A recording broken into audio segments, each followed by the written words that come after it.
Hello friends, சத்து மாவு இட்லி செய்கிறது எப்படின்னு தான் இந்த வீடியோவில் பார்க்க போகிறோம். அதுக்கு 1 கப் கிட்ட இட்லி ரைஸ் எடுத்துக்கோங்க. அது கூட கொஞ்சமாக வெந்தயம் ஆட் பண்ணிவிட்டு நல்லா ஊற வச்சுக்கோங்க. 1/4 கப்பு கிட்ட உளுந்து எடுத்துக்கோங்க. அதையும் நல்லா வாஷ் பண்ணி ஊற வச்சுக்கோங்க. இப்போ மிக்சியில் முதல்ல பார்த்தீங்கன்னா அரிசியை வந்து நல்லா மைய அரைச்சிக்கோங்க.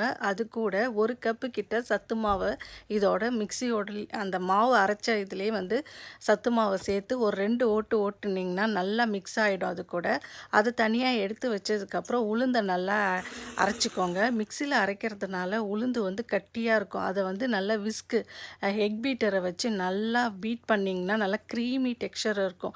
அதுக்கப்புறம் இந்த மிக்ஸ் பண்ணி வச்ச அரிசி மாவோடு சேர்த்து நல்லா கலந்து ஃபர்மெண்ட் பண்ணி வச்சுட்டு அதுக்கப்புறம் இட்லி ஊற்றி பாருங்கள். சூப்பரான சத்து மாவு இட்லி கிடைக்கும்.